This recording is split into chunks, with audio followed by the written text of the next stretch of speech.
নমস্কার বন্ধুরা, গল্পে দীপান্বিতার গল্প পাঠের আসরে আজ আমি আপনাদের শোনাব আশাপূর্ণা দেবীর লেখা একটি ছোট গল্প। নাম রাজুর মা। শুনতে থাকুন। কাঠের পার্টিশনের ওপিঠ হইতে দেখিতে পাওয়ার কথা নয়, কিন্তু পাওয়া যায়। পশ্চাৎপদ হইবার মেয়ে রাজুর মা নন। লোহার শিক তাতাইয়া কাঠের দেওয়ালের গায়ে মৌলিক একটি জানালা তিনি অনায়াসেই করিয়া লইয়াছেন। দালানের মাঝামাঝি পার্টিশন দিয়া বাড়িখানা দুই ভাগ করা, অথচ দালানেই বলিতে গেলে ইন্দিরার সমস্ত সংসার। দুইখানা ঘরের বড়টিতে ইন্দিরার দাদা তাহার বিশাল দেহ, অগাধ বই আর সংসারের যাবতীয় প্রয়োজনীয় অপ্রয়োজনীয় আসবাবপত্র লইয়া কায়েমি হইয়াছেন। ছোট ঘরখানায় ইন্দিরা দাদার মেয়ে মিলিকে লইয়া শোয়। ছিমছাম পরিষ্কার ঘর। ইন্দিরার পাতলা ঝরঝরে অনাড়ম্বর পরিচ্ছদে সজ্জিত চেহারার সঙ্গে এই ঘরখানির যেন আশ্চর্য একটা সাদৃশ্য আছে। শিশির তো তাই বলে। এই ঘরখানিকে অকারণ জিনিসপত্রে ভারাক্রান্ত করিয়া তুলিতে ইন্দিরার ভারী মায়া হয়। তাছাড়া ঘর ভরিয়া জঞ্জাল জড়ো করিতে দাদার মনে কোনো বিকার নাই বলিয়াই সে পারে। এই তো সেদিন আমের দরুন বড় টুকরিটা দাদার ঘরে টেবিলের তলায় দেখিয়া চক্ষু কপালে তুলিতেই দাদা হাসিয়া বলিয়াছিল, জানিস না ইন্দু, ভারী কিন্তু আরাম। চেয়ারে বসে পা ঝুলিয়ে ঝিঝি দৌড়াতে হয় না, দিব্যি পা ছড়িয়ে দিয়ে বসা যায়। থাক না, টেবিলের তলা থেকে কে ওকে দেখতে পাচ্ছে। সে যাত্রা একটা বেতের মোড়া আনিয়া দিয়া তবে রক্ষা পাওয়া যায়। দাদা মোটা মানুষ, আরামের জন্য না করিতে পারে এমন কোনো উদ্ভট কাণ্ড নাই। মনে করিয়া এটুকু তাহার আগেই করা উচিত ছিল ভাবিয়া লজ্জিত হয়। আহা, বেচারা দাদা, বৌদি থাকিলে কি এই বয়সে এমন হইয়া যাইত? দাদা, বোন আর মিলি, এই তো সংসার। দালানের একপাশেই ইন্দিরার হাতের পরিপাটি করিয়া সাজানো ভাঁড়ার, পাশে সেলফে চায়ের সরঞ্জাম, তরকারির ঝুড়ি, জলের কুঁজা, মাজা বাসন, জালের আলমারিতে ফল মূল দুধ খাবার টুকিটাকি সব। পূবের জানালা ঘেঁষিয়া যে বেতের টেবিলটা পাতা, তাহারই কাছে চেয়ার টানিয়া আনিয়া তাহারা চায়ের আসর জমায়।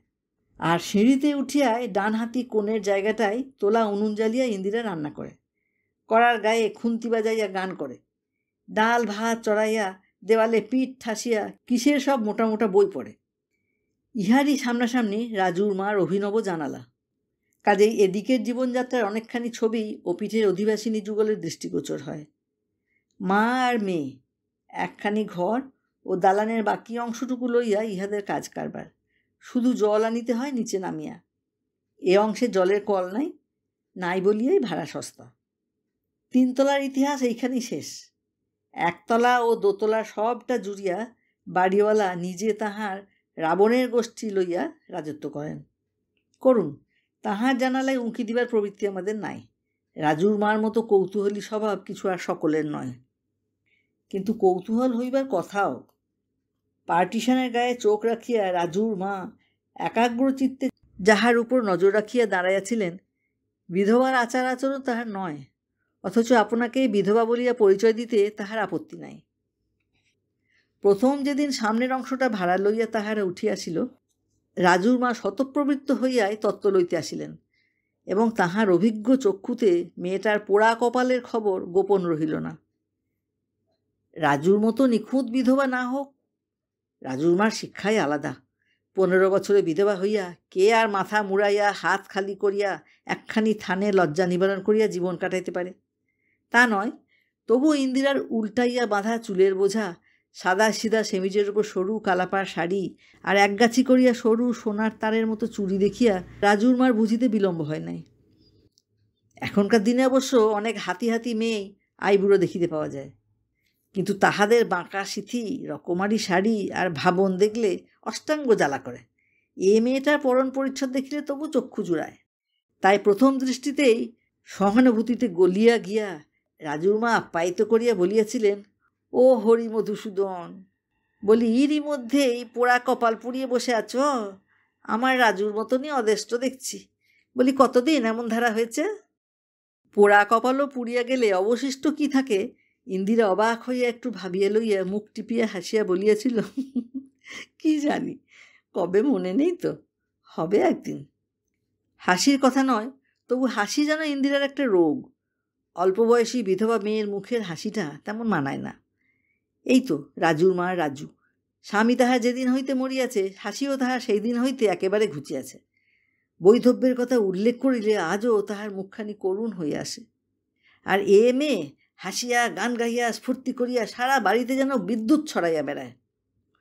স্বভাব যে তাহার ভালো নয় এ বিষয়ে এতদিনে আর মায়ে মেয়েতে মতভেদ নাই, কিন্তু ঘরে যাহার পাহাড়ের মতো বড় ভাই বসিয়া এমন ধারা বাচালতা সে করে কোন সাহসে, সেইটাই বিস্ময়ের ব্যাপার। ভাই বা কেমন যে নির্বিবাদে সহ্য করে বসিয়া বসিয়া। অসহ্য হয় রাজুর মার বেহায়া ছুরির কীর্তিকলাপ দেখিয়া। তাহার সর্বশরীর জ্বলিয়া ওঠে, কিন্তু চটাই বা সাহস হয় না। অবস্থা তাহাদের তো রাজুর মার মতো দুর্দশাগ্রস্ত নয়। যখন তখন এটা সেটা চাহিলে মেলে, টাকাটা শিকেটা ধার লইয়া ভুলিয়া গেলেও চাহিবার কথা তাহাদের মনে পড়ে না। কাজেই মাতাকন্যার ঘরে বসিয়া টিপ্পনি কাটা ছাড়া আর কিছুই করিবার বড় জো নাই। কাঠের দেওয়ালে পাহারা তাহারা মায়ে ঝিয়ে পালা করিয়া নিয়মিতই দেন। আজও তাহার ব্যতিক্রম ঘটে নাই। লুচি ভাজার গন্ধে বিরক্ত হইয়া রাজুর মা ঠোঁট বাঁকাইয়া হাসিবার একটা ব্যর্থ প্রয়াস করিয়া কহিলেন, রান্না বুঝি আজ স্টোভেই হচ্ছে, হাগা ইন্দু? হঠাৎ গলার আওয়াজে চমকিয়া উঠিয়া ইন্দিরা কহিল, কে? মাসিমা? হ্যাঁ, এই বেলাটা স্টোভেই সেরে নি, ভারী তো রান্না। রাজুর মা সহজে কথা থামাইতে চাহেন না, বলেন, ভাত আর তাহলে হয় না, ওই ময়দাতেই? তা সত্যি বাছা, কার নেগেই বা ভাতের নেঠা করবে? মনীষীর মধ্যে তো তোমার ভাইটি আর মেয়েটা। তোমার কিছু আর রেতে ভাত চলবে না, ময়দার পাট করতেই হবে। বলো না মা, বলো না, পোড়া কপালের অনেক জ্বালা। ইন্দিরা তৎক্ষণাৎ জবাব দেয়, যা বললেন মাসিমা, সেই জ্বালাই জ্বলে জ্বলে মরছি। রাজুর মা উৎসাহিত হইয়া বলেন, তা ভাই তো তোমার আর অপারগ নয় বাছা, বামুন একটা রাখলেই পারে। শরীর তো তোমার ভালো নয়, আঁশ নিরিমিষি কুটনো বাটনা সবই তো ওই এক হাতে। ইন্দিরা খিলখিল করিয়া হাসিয়া ওঠে, হায় হায় মাসিমা, আবার বামুন রাখবে? কলিকালে কি কেউ কাউকে অমনি ভাত দেয়? এত বড় মেয়েকে বসিয়ে বসিয়ে খাওয়াবে কে? বলিয়াছি যে হাসি তাহার রোগ। এমন কথাগুলি চোখের জল মুছিতে মুছিতে ফিস ফিস করিয়া কহিলে তবেই না তাহার যথার্থ স্বাদ পাওয়া যায় তো। রাজুর মা কেমন যেন অপ্রতিভ হইয়া পড়েন, কিন্তু অপ্রতিভ হইয়া চুপ করিয়া যাইবেন বিধাতা পুরুষ এমন করিয়া তাহাকে গড়েন নাই। কথা পাল্টাইয়া বলেন, তা যা বলেছ বাছা, মাছ কি স্টোভেই হবে, নাকি এবেলা আর ওপাট হয় না, নিরামিষই হবে? ইন্দিরা তেমনি অপরূপ ভঙ্গিতে হাসিয়া ওঠে, কোথায় নিরামিষি কিসের, আমার তো আবার মাছ নইলে খাওয়া হয় না। রাজুর মা শিহরিয়া সচকিতে কহেন, আমার পোড়া কপাল, হাবা মেয়ে, বামনের ঘরের বিধবা, তামাশার ছলে অমন কথা মুখে আনতে নেই বাছা, মহাপাপ মহাপাপ, কত জন্মের পাতকের ফলে এ জন্মের এই দুর্গতি, আর পাপ বাড়াস নে বাছা। ইন্দিরা এবার একটু গম্ভীর হইয়া বলে, তামাশা নয় মাসিমা, মাছ আমি বরাবরই খাই। রাজুর মা অবিশ্বাসের ভান করিয়া টানিয়া টানিয়া হাসিতে থাকেন, কিন্তু তখনকার মতো কথা আর তাহার জোগায় না। রাজুর কাছে আসিয়া ফিসফিস করিয়া বলেন, শুনলি রাজু, শুনলি আসপত্তার কথাটা? নিজের মুখে স্বীকার করলে, শুনলি? ধন্যী বলি বুকের পাটা। হ্যাঁ, হে মা কালী, ওপর থেকে দেখছো মা, বামুনের ঘরের বিধবা হয়ে যে মুখে মাছ খায় সে মুখে ওর পোকা পড়ুক। রাজু হাতের খুন্তিখানা মাটিতে ঠুকিতে ঠুকিতে বলে, তুমিও যেমন মা, স্বভাবই যখন ভালো নয় তখন আর খাওয়ার বিচার। মা কাংস কণ্ঠে প্রতিবাদ করিয়া ওঠেন, অমন কথা মুখে আনিস নে রাজি, স্বভাব চরিত্রের কথা কেউ তো চাক্ষুষ দেখতে যাচ্ছে না। সমস্ত বয়সে অমন কত কি হয়, তাই বলে সদ্য সদ্য মাছ ভেঙে মুখে দেবে? 3 কুল নরকে পতিতে হবে না? ঘোর কলি, ঘোর কলি, কালে কালে কতই দেখব। রাজু একখানা আংটাবিহীন কড়ার ভিতর উল্টাইয়া উল্টাইয়া পরোটা ভাজিতেছিল। জননী তাহার দিকে একবার বিষ দৃষ্টি নিক্ষেপ করিয়া বলেন, দিনকে দিন কি করেই হচ্ছিস লা, করছিলি কি এতক্ষণ? শুকনো কাঠ 2খানা পরোটা ভাজতে রাত যে তোর দুপুর বেজে গেল, 2খানা বেগুনও তো ভাজিসনি দেখছি, ও ছাই গলা দিয়ে নাববে কি করে? রাজু অবাক হইয়া বলে, বেগুন আবার কোথা? ও বেলায় তো লাউ ডাঁটার চচ্চড়ি অমনিই হলো। রাজুর মা বিরক্ত হইয়া বলেন, থাকবে আর কোথা থেকে, শনির দৃষ্টিতে যে সর্বস্ব উড়ে পুড়ে যাচ্ছে মা, আমায় যে এখনো খাওনি কেন তাই শুধু ভাবি। এরকম তিরস্কার রাজুর গা সওয়া। প্রতিবাদ সে করে না, করিলে মার কাছে টিকিতে পারিত না। নিঃশব্দে দুইখানা উঁচু উঁচু পাথরের খোড়ায় 2 গোছা পরোটা রাখে, ঘর হইতে এক বাটি আখের গুড় বাহির করিয়া আনে, এক সেরি ঘটি 2টা ভরিয়া নেয়, খুরশি পিঁড়িখানা মায়ের দিকে আগাইয়া দিয়া নিজে মাটিতেই বসিয়া পড়িয়া আহারে মন দেয়। পার্টিশনের অপর দিকে তখন ভারী একটা মজার ব্যাপার ঘটে। লুচি ভাজা শেষ করিয়া ইন্দিরা গুনগুন করিয়া গান গাহিতে গাহিতে সেগুলো একটা বড় পিতলের কৌটায় ভরিয়া তুলিতেছিল। পিছন হইতে সিঁড়ি দিয়া উঠিয়া আসিতে আসিতে শিশির বলিয়া বসে, বাহ, বেশ মেয়ে, রান্নাঘরে একলা একলা দিব্যি হাত চলছে। ইন্দিরা চমকিয়া তাকাইয়া বলে, ও আবার কি? শিশির গম্ভীরভাবে বলে, না তাই বলছি, সাধারণ মেয়েরা অবশ্য করেই থাকে, তা করুক, তা বলে তোমার মতো একজন বিদুষী ভদ্রমহিলার পক্ষে সমাজে রাষ্ট্র হয়ে পড়লে মুশকিল আর কি। ইন্দিরা তাড়া দিয়া বলিয়া ওঠে, আহা, ঠাট্টা করবার আর বিষয় খুঁজে পেলেন না, যাও, তোমার সঙ্গে কথা নেই। কেন, চুরি ধরে ফেলেছি বলে? আহ, আবার ওই রকম ঘেয়মি? নিজের দোষ ঢাকতে এখন যা তা কতগুলো বকা হচ্ছে না? খুব তো এলে 8টার সময়, অত করে বলে দিলাম কাল। শিশির হাসিয়া বলে, সবে তো 8:20, এতেই ফাইন ধরবে নাকি?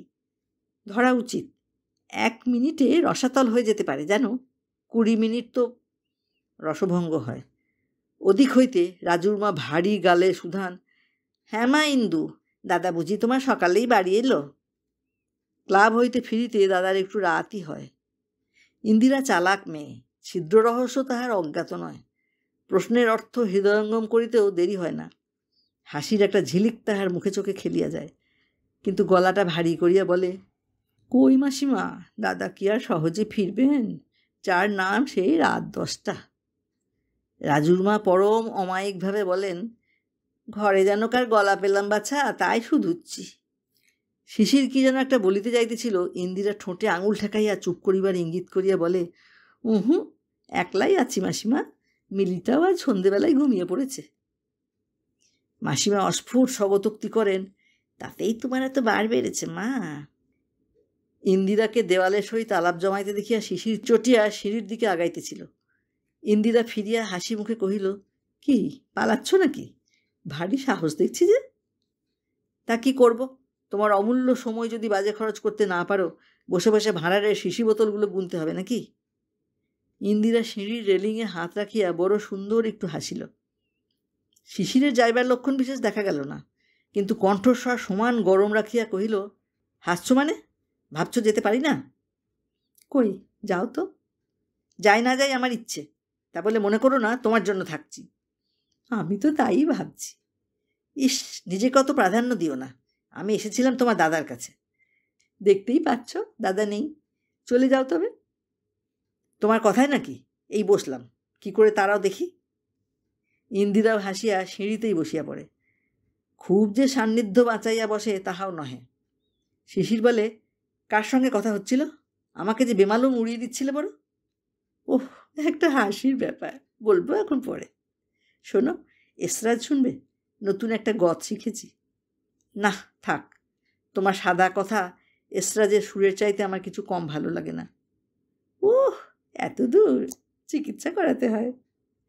কতদিন আর জ্বালাবে? দাদার সঙ্গে তো দেখাই হয় না। মিলিটা কোথায়? তোলো না একটু খেপাই। থাক, ঢের হয়েছে, নিজেই তো খেপে রয়েছ। যা বলেছ, এক এক সময় মাথাটা বিগড়ে যায়। আচ্ছা, সব সময় সাদা শাড়ি পরো কেন? আমি কিন্তু তোমায় ডুরে শাড়ি ছাড়া কিছু পরতে দেব না। আর কি, পরলে তো ডুরে শাড়ি পরা দেখলে আমার মনে হয় একটা সাপ গায়ে জড়িয়ে ধরেছে। তোমার যত উদ্ভট কল্পনা। হ্যাঁ, আমায় যে কি একটা বই দেবে পড়তে বলেছিলে, ভুলে গেছ? বেশ, আমিও আর কিছু দিচ্ছি না। ছোট ছোট সব সাধারণ কথার ফাঁকে ফাঁকে দৃষ্টি হইয়া আসে নিবিড়, কণ্ঠস্বর যে কখন মৃদু হইয়া আসে টেরই পায় না। তুচ্ছ কথাতেই যে কত মধু সঞ্চিত থাকে, যাহারা যেমন তুচ্ছ কথা কহিতে জানে তাহারাই শুধু বুঝিতে পারে। অপিঠের কথা ইন্দিরার মনেও থাকে না। ইন্দিরার থাকে না, কিন্তু কলিযুগ যদি সত্যযুগ হইত, সকন্যা রাজুর মার ধিক্কারে মা ধরিত্রী দ্বিধা হইয়া যাইতেন, সন্দেহ নাই। অথচ কলিযুগ এমন নিরীহ জীব যে মা বসুমতী দ্বিধা হওয়া তো দূরের কথা, আকাশ হইতে একটা বজ্রপাত হইয়াও এই নির্লজ্জ মেয়েটার মুখের হাসি ঘুচাইয়া দিতে পারিল না। গঙ্গা স্নান হইতে ফিরিয়া হাতের ঘটি গামছা নামাইতে নামাইতে রাজুর মা কন্যাকে উদ্দেশ্য করিয়া বলেন, বাড়িওয়ালা গিন্নির দেমাগটা একবার দেখেছিস রাজি? সেদিনকে সেই বচসার পর থেকে তো আর মাগি চৌকার ডিঙোই নে। গঙ্গা নিয়ে ফিরছি, দেখি না মাগি হনহন করে যাচ্ছে। ভদ্রতাই করে বললাম, বলি দিদি যে মা গঙ্গার আজ দেখি বড় ভাগ্যি। মুখখানা বিষ করে থাকলো, কথাই কইলে না। আমার বলে গরজ বড় বালায়, সেদে আবার ছুরির কথা তুললাম। জানলি রাজু, বলি অমন ধারা ভাড়াটে রেখে গেরস্তর পাপ বাড়াবেন না দিদি। এই যে বুকের ওপর বসে অনাচার করছে, এটা কি ভালো? বলে কি জানিস, বলে ভাড়াটের সঙ্গে টাকার সম্বন্ধ, মাস চুকতেই টাকাটা ফেলে দেয়, সেই ঢের।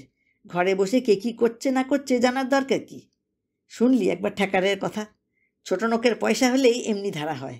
আমি বামুনের মেয়ে হয়ে পাতর স্নান করে মাগির সঙ্গে ডেকে কথা কইলাম, তা একটু নত হওয়া নেই? গোছা ভর্তি চুরি হাতে দিয়ে ধরাকে সরা দেখছেন। এত তেজ কি ধম্মেশ হয়? এখনো দিন রাত হচ্ছে। হরি মধুসূদন, তুমি দেখছ মেয়ে মানুষের তেজ পদ্মপত্রে জল। রাজু একটু ইতস্তত করিয়া কহিল, আমাদেরও মা 2 মাসের ভাড়া বাকি পড়েছে। রাজুর মা বিরক্ত হইয়া কহেন, তুই আর নেই আঁকড়ে কথা কইস না রাজু। বাড়ি ভাড়া নোকে অমনি 6 মাস 1 বছর ফেলে রাখে। মাস চুকতেই দেবার ক্ষমতা কিছু সকলের থাকে না। ঘরে বসে রোজগার করতে তো শিখিনি, তাহলেও একটা উপায় হতো। চিরটা কালি দৈন্যদশায় কাটল। মুখ পোড়া বিধাতারও বিচার তেমনি, নইলে তুমিই বা কেন 7 সকালে 3 কুল খেয়ে আমার বুকে এসে বসবে? ন্যায্য কথা বলিতে গেলেই কেমন করিয়া যেন আপনার দুর্ভাগ্যের খোঁটা আসিয়া পড়ে।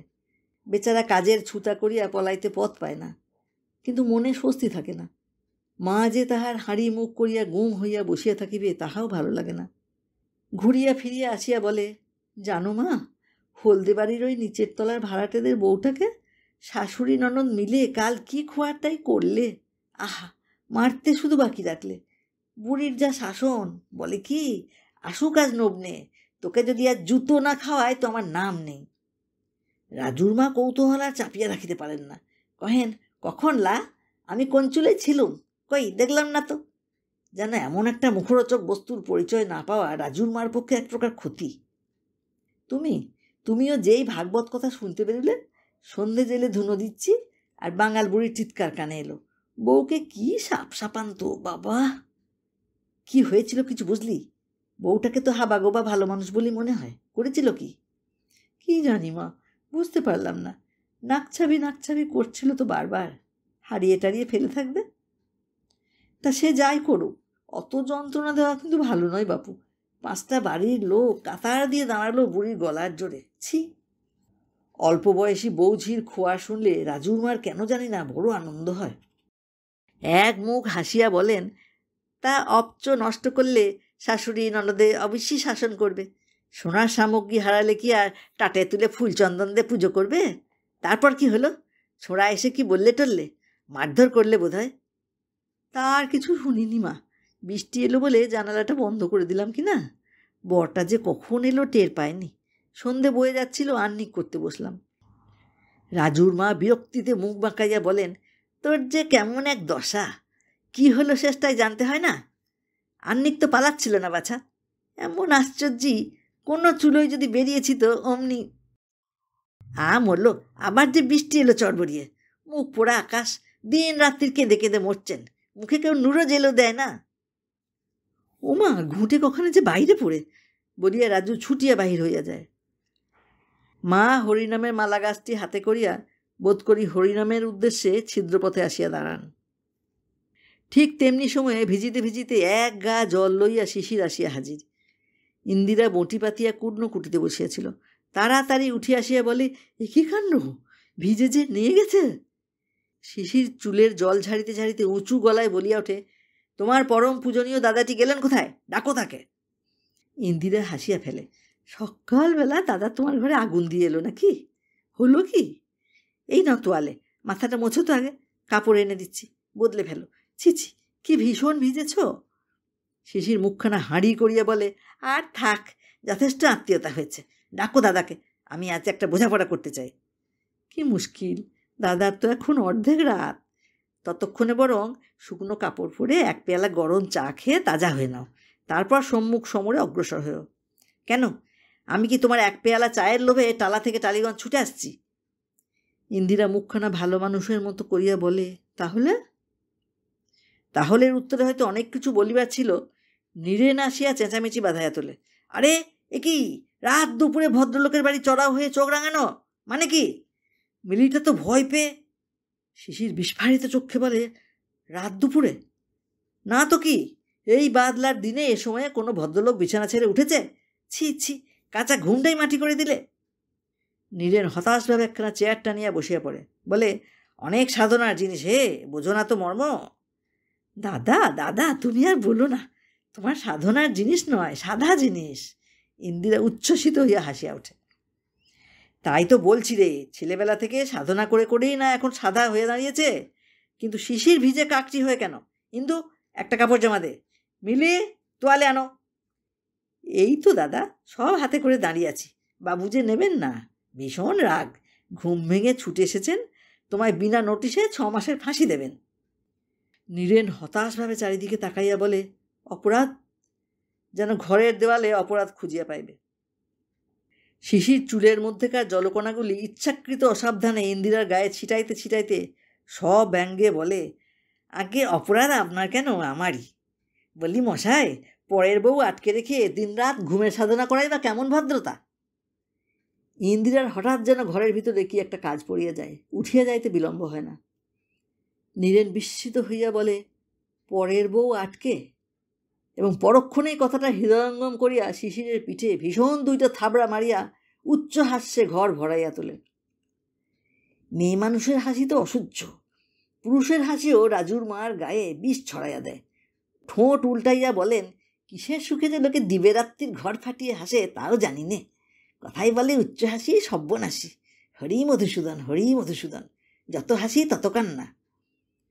ইহার পর যেসব কথাবার্তা চলিতে থাকে তাহার 13.5 আনা রাজুর মার অবুদ্ধ। দাঁড়াইয়া দাঁড়াইয়া বিরক্ত হইয়া সরিয়া আসেন, ঝাঁটা মারো না অমন কথার মুখে। এবং সরিয়া আসিয়া কম্বলের আসনখানি বিছাইয়া এবার বোধ হয় সত্য সত্যই পূজায় মন দেন। ও অঞ্চলের আরও যে কি কথা হইল রাজুর মার অগোচর। রাজু ছুটিয়া আসিয়া বলে, ও মা, শুনেছ কাণ্ড? মা তাহার তখন পূজাপাঠ ছাড়িয়া এক বাটি চাল ভাজা লইয়া গুছাইয়া বসিতেছে। বলে, একটা কাঁচা লঙ্কা দে তো রাজু, তোর যে আবার চাল ভাজা মুখে রোচে না, খা না এক মুঠো, বর্ষার দিনে লাগবে ভালো। আচ্ছা, রাখো দুটি। শোনো তাহলে বলি মা, মেয়েটাকে তো আমরা বিধবা বলে ঠিক করে রেখেছি, শুনছি নাকি বিয়েই হয়নি এখনো। কি ঘেন্নার কথা মা, ছি ছি। না হোক কতদিন ছাইভস্য বলা হয়েছে তার ঠিক নেই। আমার কিন্তু মাঝে মাঝে সন্দেহ হতো বাপু। সন্দেহ যে রাজুর মারও না হইয়াছে তাহা নয়, ইচ্ছা করিয়ায় সে সন্দেহকে আমল দেন নাই। রাজুর চাইতে যে মেয়ে বড় বই ছোট হইবে না, তাহার যে আজও সম্মুখে উজ্জ্বল ভবিষ্যৎ পড়িয়াছে, এই কি মনে স্থান দিবার মতো কথা? অপ্রসন্ন মুখে বলেন, এ সুখবরটি কানে ধরে তোমায় বলে গেল কে? রাজু মাতার অপ্রসন্নতাটুকু লক্ষ্য করিল না, সহাস্যে কহিল, সব যে শুনলুম নিজের কানে। ওই ছেলেটার সঙ্গেই নাকি অনেক দিন থেকে বিয়ের ঠিক। ভাজ হঠাৎ মারা যাওয়াতে কে কচি মা মরা মেয়েটাকে দেখে, তাই বলে বিয়ে করতে পারছিল না। এখন বড় হয়েছে, কোনো বোর্ডিংয়ে নাকি ভর্তি করে দেবে। কথার ভাবে ভঙ্গিতে সবই বোঝা গেল, আসছে মাসেই নাকি বিয়ে। রাজুর মা নিঃশব্দে মুঠা মুঠা চাল ভাজা গিলিয়া এক ঘটি জল সাবার করিয়া ঘটিরা সশব্দে মাটিতে ঠুকিয়া বলেন, তবে আর কি, সিন্নি মাগিগে। রাজু অপ্রতিভ হইয়া বলে, না তাই বলছি, শুনলাম কি না, হলে কিন্তু বেশ মানায় না মা। মেয়েটাও যেমন খাসা দেখতে, ছেলেটারও তেমনি চেহারা, বেশ সাজন্ত হবে। সহসা রাজুর মা জ্বলিয়া উঠিয়া বলেন, হবে তা তোর কিলা? দিন রাত পরের কথায় তোর কিসের কাজ? হাতের নোয়া ঘুচিয়ে যেন 4খানা হাত বেরিয়েছে। পূজা নেই, আহ্নিক নেই, দুদণ্ড ঠাকুর দেবতার নাম নেই, খালি পরচর্চা। লোকের সুখ ঐশ্বর্যি দেখে দাঁত বের করে হাসতে লজ্জা করে না? বেহায়া ছুরি কোথাকার, দূর হ আমার সম্মুখ থেকে, দূর হ। একটা 7 ছেলের মা বুড়ো মাগির বিয়ে না নিকে তাই নিয়ে আদিক্ষেতা করতে এসেছে, জমেও নেয় না তোকে। বিদ্রোহ করিতে রাজু জানে না, অন্যায় তিরস্কার তাহার গা সহা। সামনে থাকিলে উত্তরোত্তর বাড়িবে বই কমিবে না জানিয়া ধীরে ধীরে সরিয়া যায়। মাতা কন্যার গমন পথের পানে বিষ দৃষ্টি হানিয়া রূঢ় চাপা গলায় দাঁতে দাঁত ঘষিয়া বলেন, সমস্ত মেয়ে মা বাপের বুকের ওপর শুধু হাত নেড়ে বেড়ানোর চেয়ে কুলে কালি দিয়ে বেরিয়ে যাওয়া ভালো। দিনরাত চক্ষুশূল হয় না। রাজু শিহরিয়া ভাবে, রাগিলে মার কাণ্ডজ্ঞান থাকে না। থাকে নাই বটে। গুম হইয়া কিছুক্ষণ বসিয়া থাকিয়া রাজুর মা দুমদুম করিয়া পা ফেলিয়া উঠিয়া পড়েন। পায়ের ধাক্কায় একটা নিমিলিত নয়না বিড়ালবালা সচকিতে ছুটিয়া পালায়। জলের ঘটিটা কাত হইয়া গড়াইয়া যায়। চাল ভাজার বাটিটা ছিটকাইয়া হেনসেলে গিয়ে আশ্রয় লয়। সেদিকে দৃষ্টিপাত না করিয়া সযত্ন রোপিত টবের তুলসী চারার গোড়া খুঁড়িয়া খানিকটা মাটি লইয়া পার্টিশনের গায়ের সাধের জানালায় লেপিয়া দিয়ে আসেন এবং কিছু যেন সান্ত্বনা পাইয়া টানিয়া টানিয়া স্বনিশ্বাসে বলেন, গেরস্ত ঘরের মেয়ের নিত্য নতুন নীলে খেলা চোখে দেখা যায় না। হরিনারায়ণ হরিনারায়ণ। বামুনের ঘরের মেয়ে হয়তো রাত পোয়াতেই এই পাপপুরি ত্যাগ করে তবে আর কাজ। বলিয়াছি যে রাজুর বুদ্ধিশুদ্ধিও অল্প। মায়ের ব্যবহারের অর্থ বোঝা তাহার সাধ্য নয়। বিধবা মেয়ের লীলা খেলা হাসিয়া হাসিয়া উপভোগ করিতে যাহার বাধে না, কুমারীতেই বা তাহার এত আপত্তি কিসের বেচারা বুঝিয়া উঠিতে পারে না। বোকার মতো ফ্যালফ্যাল করিয়া তাকাইয়া থাকে।